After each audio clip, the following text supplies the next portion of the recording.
Welcome to day 2 of knitting with the KH260. Let's get going. Alright, so we are now on day 2 of knitting with the KH260, and we should practice a couple cast-offs before we get to opening up the punch card reader. So let's get going on that and see how this goes.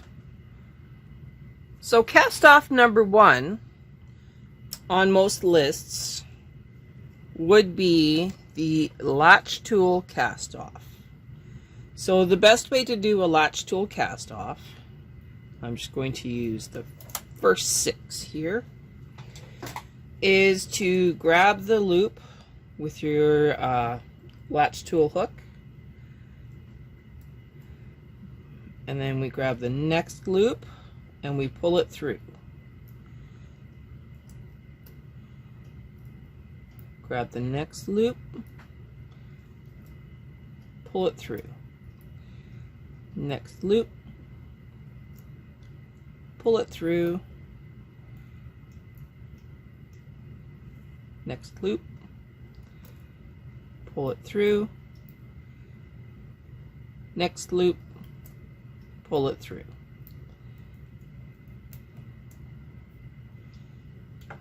It's a very clean but very tight cast off. The other cast off that we usually do is a back stitch. So to back stitch, I'm going to give myself a generous tail, and we're going to use this side of our knitting. So grab my double eye, bring out 1, 2, 3, 4, 5 stitches, because that should be all you need to see. So we threaded our double eye, finger in behind. We go from the last stitch with the tail to one just inside, through the loop, and then come back on the other side. So we're taking both of the inside bars of the loop.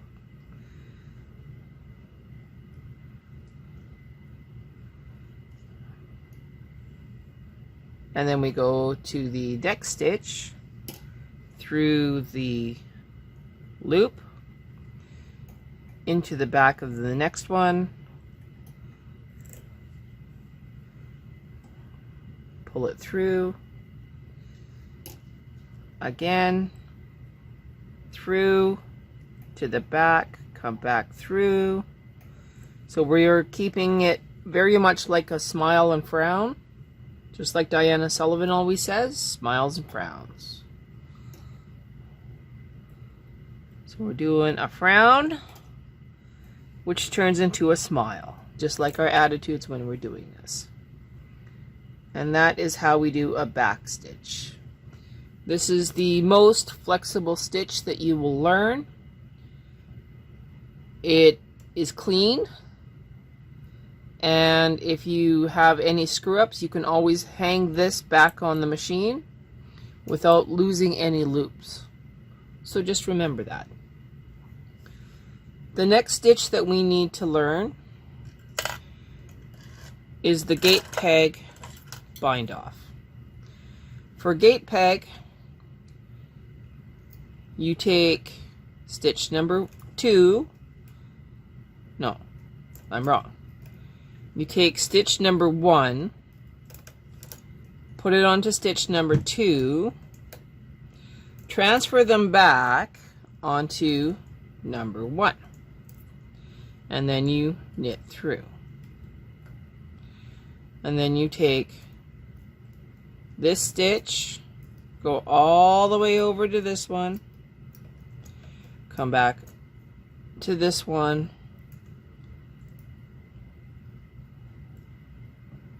knit through. I don't understand why.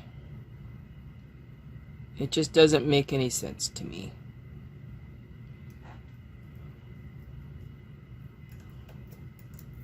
And this one. And this one. This is not how I usually do it, so I'm not sure. I would think that if you took this one, moved it onto that one, and then moved them over here, but that still doesn't give you a gate peg, to me. I'm at a loss. I don't understand how those people do it. I do it by going in behind, onto the next one, knit it through. In behind, grab it, knit it through. In behind, grab it, knit it through. In behind, grab it, knit it through. And this one is going to be a little bit scary, so we'll just move this up here. Okay, so we go in behind, grab it, knit it through, and just to finish it off, we're going to knit it through a second time. And now this is finished. I'm going to take the weight off.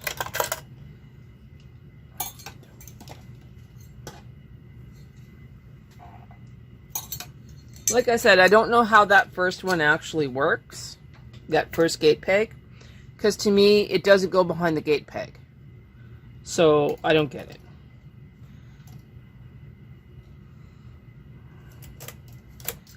The way I do it, it actually goes behind the gate peg. Is it nice and neat? To me it is. This is your back stitch. This is the really bad gate peg. This is the gate peg that I do. I think it's very stable. And I use it for underarms, and that way I can actually see what I'm doing for the underarms. And this is the latch tool. It's very easy. Now that we've done the cast-ons and cast-offs, it is time to start the punch card work. So we're going to open up the manual again, and we're going to work our way through it, step by step. Okay, so we are now at pattern knitting.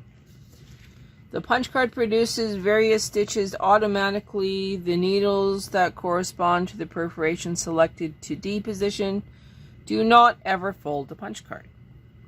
That makes sense. How to set a punch card. Most KH260s have a little stick that goes somewhere behind here. Mine never came with one. I'm going to move my camera so that you can actually see what we're doing here. Okay. So the manual pointed out that there's supposed to be a stick back here. I don't have one, so I can't show it to you. 1 second, please. Alright, so the manual says that I need to insert a punch card straight into the opening with the number facing towards me. So I am opening up my punch cards. I'm not sure which one they are using. Looks like card number 9. So let's see if I have card number 9 still.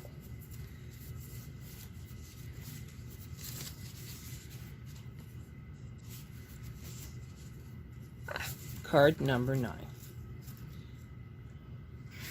Let me just put these away.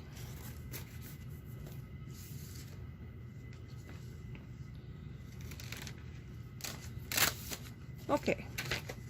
Card number 9. We have the number, the arrow. So we put it into the slot. Push down this knob.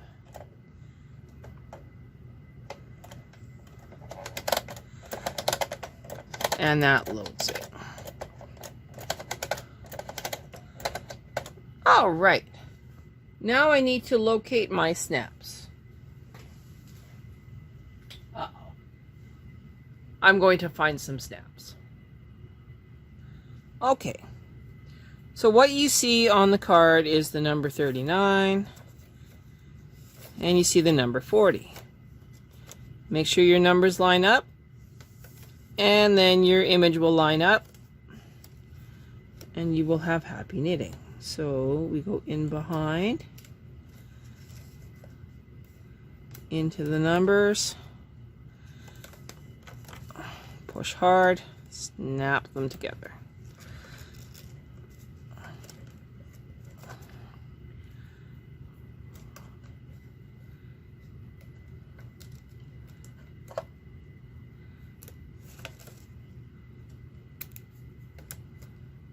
In behind, snap together.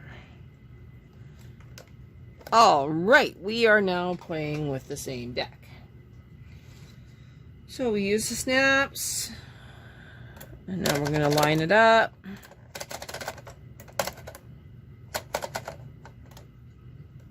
And now it should work. On to page number 20. Oh. So here we have basic steps to pattern knitting. On our machine here, we actually have two little arrows. You cannot see them in the camera. I'm going to see if I can move the camera. Okay, so here's the little arrows, and that actually says what direction your carriage is going when you go to do the pattern. There are some patterns that are direction sensitive, so that is what that's all about. Okay, so in the middle of page 20, it says, when the change knob is set to KC, the K carriage, both ends, needles in B position are selected to D position on each row, regardless of the punch card. This is called end needle selection mechanism, and the stitches from dropping to cancel this mechanism refer to page 42. Well, we're not there yet. So, still on page 20, step 1, we're going to cast on and knit a few rows of stockinette. Place the K carriage. At the left, insert a card. Set the card lock lever to the 0, so that's number 1. And then we will put the carriage into KC, not SM, so we're not doing a single motif. And we're going to move the K carriage slowly to the right, to the left and double link, okay, to the right. And the needles will be selected into D position.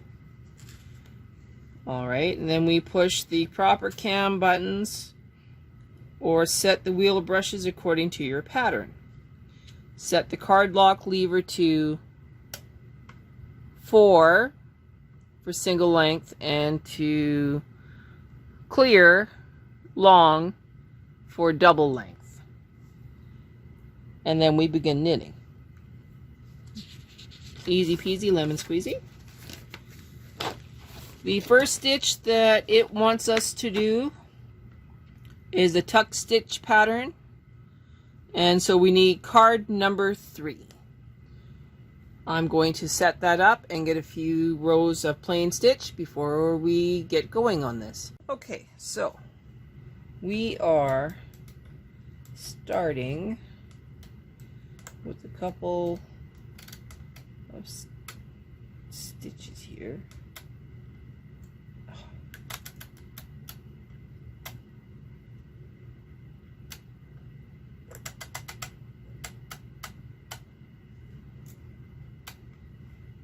Oh, gosh darn it. Okay, be smarter than the row counter.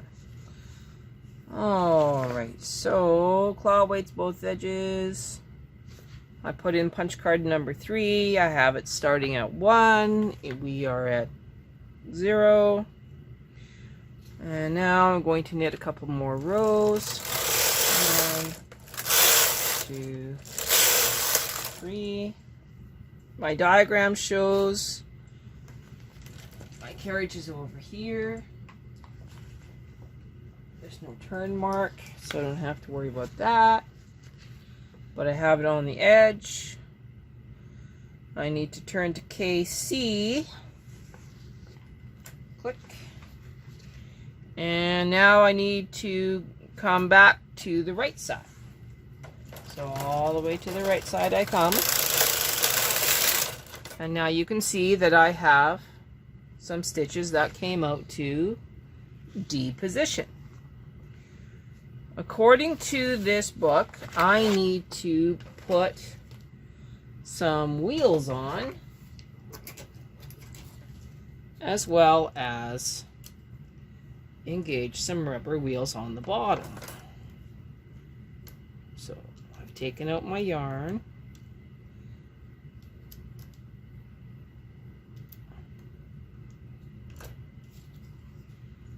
Now these wheels move, so you want to engage them. I didn't mean to have them engaged already, just so we're clear. So here they are again. They're normally in non-working position. Now they're in working position. I am now going to put the tuck brushes on. Left is on the left. And the righty goes on the right. The machine is now ready to tuck.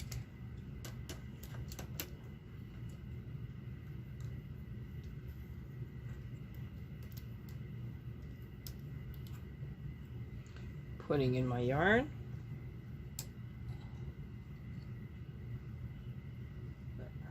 There we go. Now, I need to press both tuck buttons because that is what it says here. So everything is good to go. And this is the page we need. Yada yada yada yada. Looks good. Now it says turn mark over here. I don't seem to have a turn mark. So we'll just go with the arrow here on our punch card. We'll call that our turn mark. Now we need to engage to 4. And now we will knit back. So let's go back.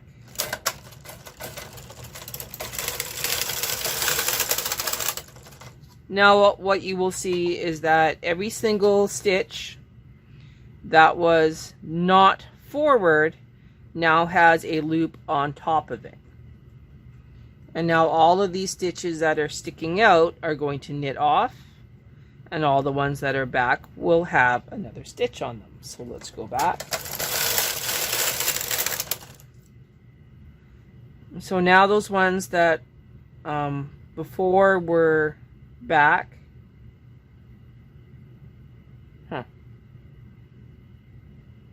I think I'm confused.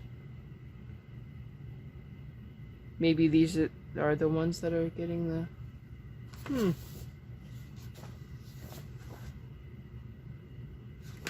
Well, we're just going to keep knitting with this for a few more minutes. So that one's forward. It has 3 loops.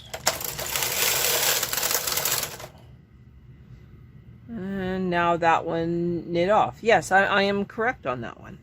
Sorry, I got myself all confused.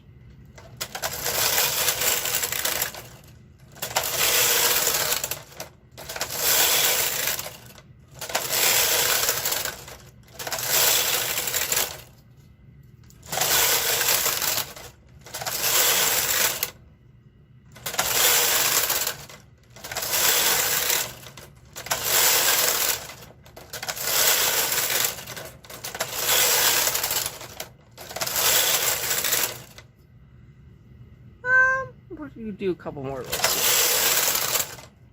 1 and 1 more. Okay, I am now going to turn off the knitting.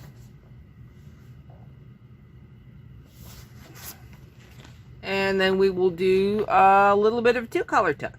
And we're going to need card number 2. So let's disengage. So disengaged. As you can see, our tuck button's disengaged. We need to turn off our punch card, otherwise it'll keep advancing, I think. Not sure. I'm going to do 1, 2. Okay, I'm going to cut my yarn.